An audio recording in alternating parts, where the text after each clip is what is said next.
may have sat on it at some point, but I imagine it'll taste fine just the same. Thank you. It's not every day your young man turns 11 now, is it? Right?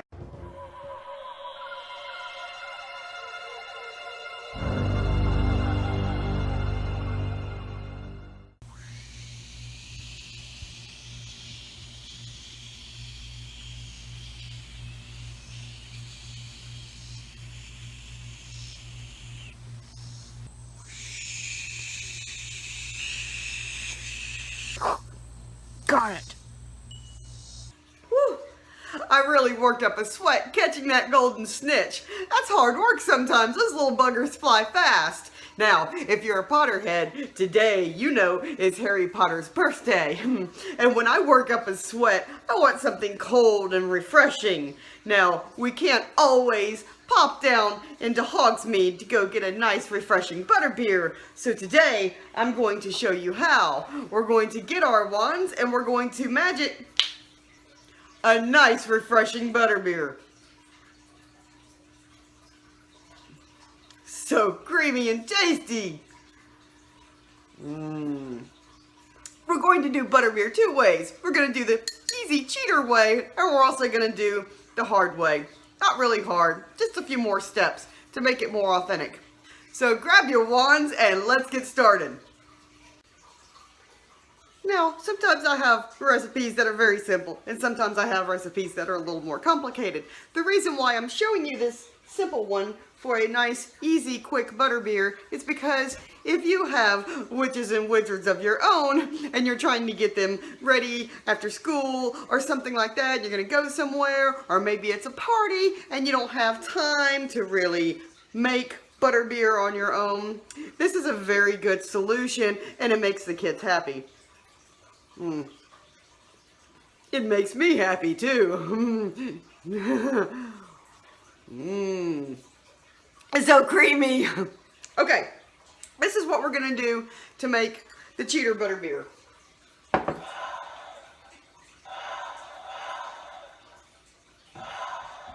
That's my Quidditch stand. To make cheater butterbeer, the only thing you really need is your cream soda of choice. I'm using Public Spring because it's like 95 cents. Come on. But if you want to use something really good like IBC, go ahead. That is the best. But I like this Publix brand. It's really good. So what we're going to do is we're just going to take our cold cream soda. We're going to pour just a little bit in a glass.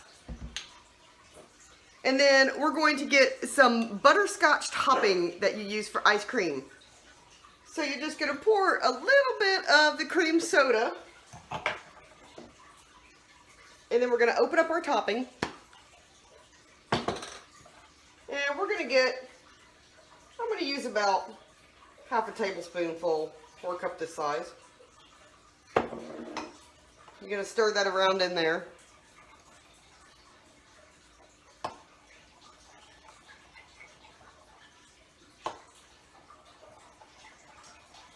I like how even stirring it, it gets foamy and frothy. And then you're going to finish topping that off. Fill the rest of the glass with more cream soda. And then, yay! Okay. And then you're going to take your whipped cream, which I think this is empty.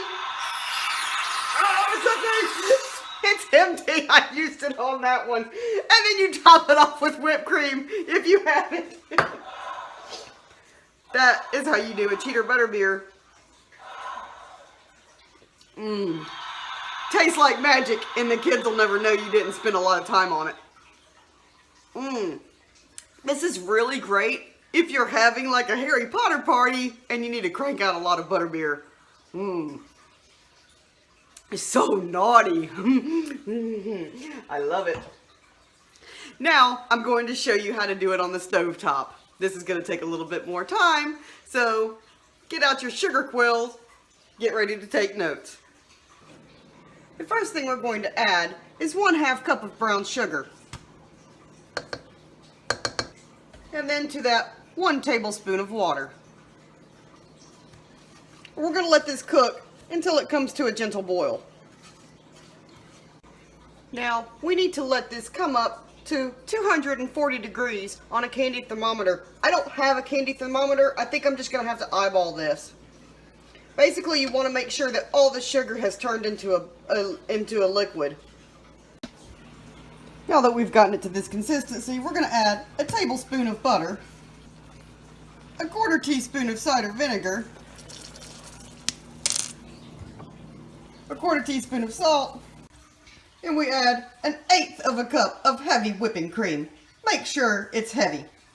Now, I already did this, but the file got corrupted and won't come off my phone somehow, so I'm just letting you know I did 1/8 cup of heavy whipping cream into the mixture.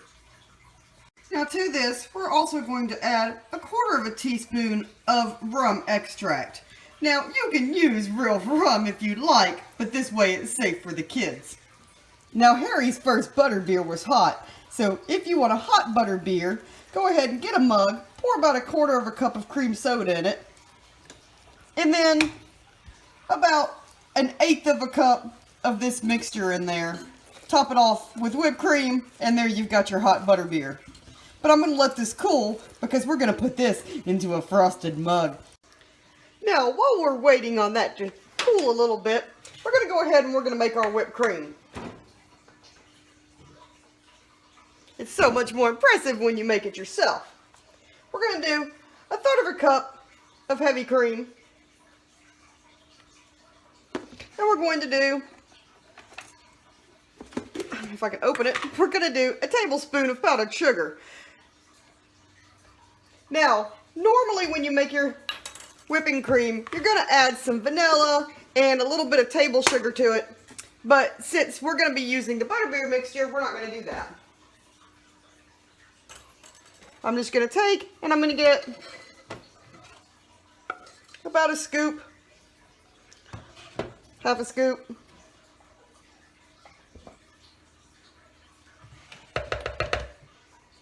I'm just going to put that mixture in here, and then we're going to start whipping.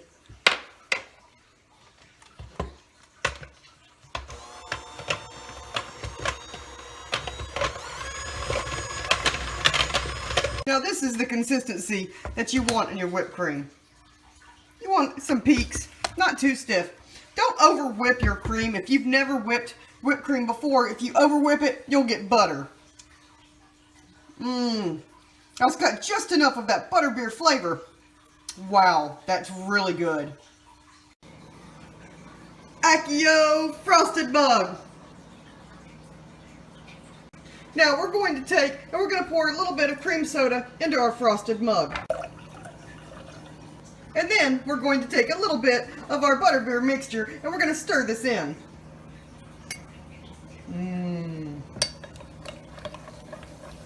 To this, we're going to add a couple dollops of our butterbeer whipped cream that we just made.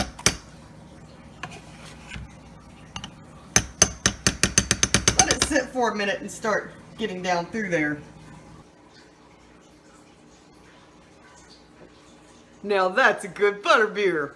Thank you for celebrating Harry Potter's birthday with me. I sure had fun, and I hope you do too.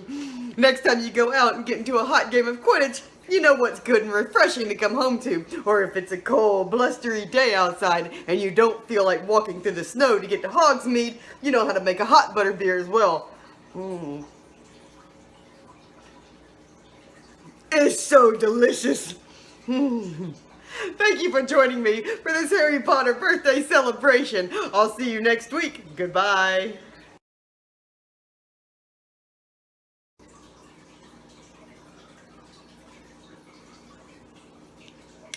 I just put this in the freezer and let it get a little slushy. So if you want a frosted butterbeer, a frozen butterbeer like they have at Universal, not that I've ever been to Universal.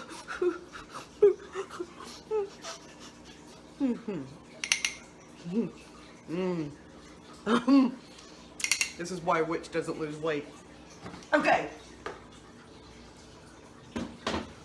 Now, here's the thing.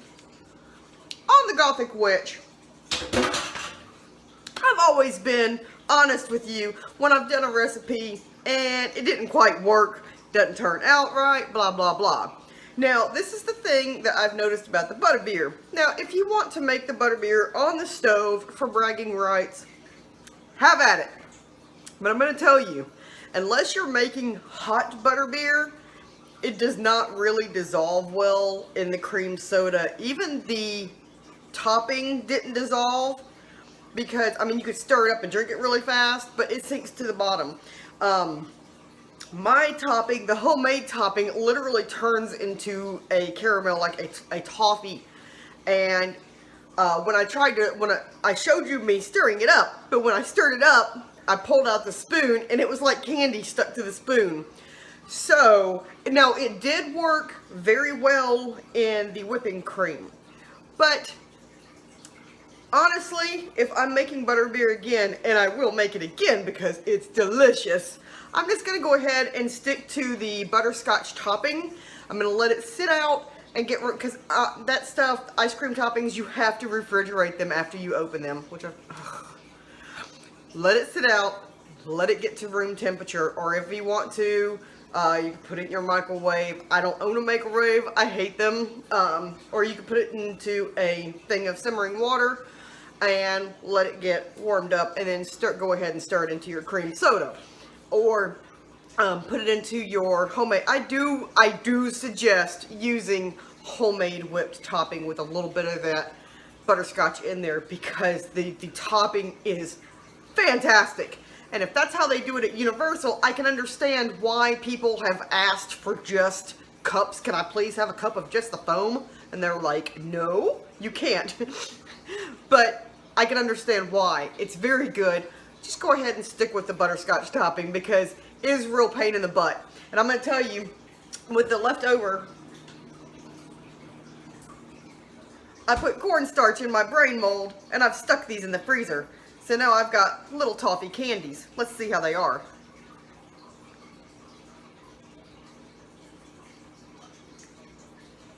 Oh my God. Oh. Mmm. That's really good. So if you do make it on the stove and you have leftovers, pour it into a cornstarch silicone tray. Holy cow. They're very rich. Very good. And add 3 tablespoons of butter. Maybe I didn't have enough fat in mine. But just giving y'all a heads up because I'm always honest with you. Just buy the butterscotch topping. It's a lot easier. Thanks for watching. Goodbye.